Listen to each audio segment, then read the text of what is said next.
Un acuerdo de cooperación en realidad no es algo que ocurra en un momento, es algo que tiene una vida relativamente larga. Y la gestión de un acuerdo de cooperación se realiza a lo largo de esta vida del acuerdo de cooperación. Hay una especie de proceso. Ese proceso comienza con la formación del acuerdo, en la que tenemos que elegir la cooperación en vez de, por ejemplo, el crecimiento interno o en vez de una fusión o una adquisición. Además, el tipo de cooperación concreto, por qué voy a utilizar un acuerdo a largo plazo y no voy a utilizar una licencia. Bueno, pues bien. Además, tendremos que elegir un socio y finalmente tendremos que diseñar un acuerdo. Después, a lo largo de la vida del acuerdo, será fundamental cuáles sean las actitudes adoptadas por los socios y una serie de mecanismos de gestión del acuerdo de cooperación. Finalmente, tendremos que analizar los resultados. Vamos parte por parte. Por lo que se refiere a la formación del acuerdo de cooperación, lo primero que tengo que elegir es cooperar. En el tema 6 veremos un concepto que es la adecuación. La adecuación lo que quiere decir es que una estrategia concuerde, sea por tanto adecuada, se ajuste al análisis externo, o sea, al entorno de la compañía, análisis interno, o sea, sus recursos, sus capacidades y a los objetivos que persigue. Pues bien, a la hora de elegir un tipo de acuerdo de cooperación, es fundamental que elijamos uno que sea adecuado a lo que perseguimos y a lo que tenemos. Por ejemplo, si yo carezco de recursos, tendré que elegir un acuerdo de cooperación que me proporcione recursos. Si yo carezco de recursos financieros, tendré que elegir uno en el cual yo no tenga que aportar las finanzas, sino que mi socio lo pueda aportar. Podría ocurrir, por ejemplo, con un acuerdo de franquicia. Tendré que sopesar las ventajas y los inconvenientes de cada opción.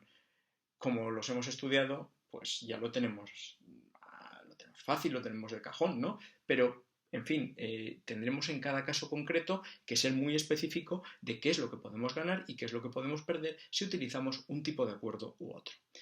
¿Y qué factores influyen en esta decisión? Pues varios. Por ejemplo, hay compañías que tienden a cooperar porque está en el ADN de la compañía o de los propios directivos de la compañía o de los propietarios, es una empresa familiar, por ejemplo, pues hay compañías que tienden a cooperar, que tienden a establecer cooperaciones. También la experiencia influye. Si has cooperado en el pasado y te ha ido bien, tenderás a replicarlo. Si has cooperado en el pasado y te ha ido mal, tenderás a no replicarlo. Después tengo que elegir socio. Bueno, la elección de socio obviamente nuevamente tiene que ser adecuada. ¿Qué quiero decir? Pues que, claro, yo tengo un objetivo con la cooperación. Por tanto, el socio tiene que ser aquel que me pueda facilitar ese objetivo. Si yo necesito, como decía, recursos financieros, tengo que tener socios que los aporten. Si yo lo que necesito es capacidad de producción, tengo que tener socios que la aporten. En fin, los socios, si yo busco entrar en un mercado internacional, tengo que tener un socio local que me aporte el know-how del país. Bien, a la hora de elegir socio es importante considerar el ajuste estratégico, que básicamente es lo que ya hemos dicho, la adecuación, bien, el ajuste organizativo, que es que la organización del socio cuadre con la mía, y el ajuste cultural, que es que la cultura del socio cuadre con la mía, porque si la cultura del socio no encaja fácilmente con la mía, tendremos un problema. Y una vez hemos elegido esto, a negociar. ¿A negociar qué? A negociar el contenido del acuerdo, quién hace qué recursos aporta cada uno, etcétera, los aspectos jurídicos, qué forma le vamos a dar, qué especificidades, qué etcétera, los mecanismos de funcionamiento, qué organismos tiene, quién los compone, cuántas personas, qué estructura, y a planificar las actividades que se van a desarrollar por parte del acuerdo de cooperación, al menos durante los primeros tiempos. Es importante pensar que lo que no se haga ahora, todo lo que nos dejemos por hacer, por ejemplo, no hemos establecido un mecanismo de arbitraje y resolución de conflictos, pues esto en su momento va a generar un problema. De hecho, no hacer eso es gravísimo. No hacer eso es gravísimo porque los conflictos habitualmente aparecerán, porque habrá divergencias. Y lo que tenemos que hacer es pensar cómo los vamos a solucionar cuando aparezcan. ¿Cuándo? Desde el principio. No lo vamos a solucionar una divergencia que no existe. Lo que sí que tenemos que pensar es cómo solucionaremos cuando aparezcan las divergencias. Durante la vida del acuerdo es fundamental la actitud de los socios y que haya unos sistemas para la gestión de los acuerdos de cooperación. Respecto a la actitud de los socios, hay 3 características clave, que son la confianza, que yo pueda confiar en los socios, que yo pueda creer que van a ser honestos a la hora de actuar, que no tienen como objetivo minar mi ventaja competitiva para generar la suya. El compromiso, que quiere decir que los socios pongan lo que deben poner para que el acuerdo sea exitoso y no se reserven y no estén esperando a que el acuerdo finalice para desarrollar la actividad independientemente, etc. Y la flexibilidad, la capacidad de reacción ante situaciones imprevistas del entorno. Esta flexibilidad, claro, será más sencilla si yo he previsto no esos eventos inesperados, sino si he previsto mecanismos en los cuales pueda tratar esos eventos inesperados. Esto nos conduce a los sistemas. Claro, hemos dicho antes, el trabajo de negociación fue clave. Todo lo que yo desarrollé en el momento de negociación del acuerdo lo tengo ahora. Tengo un adecuado soporte organizativo, tengo una estructura, tengo políticas de recursos humanos, tengo mecanismos de vigilancia, mecanismos de resolución de conflicto, etc. Tengo una serie de organismos.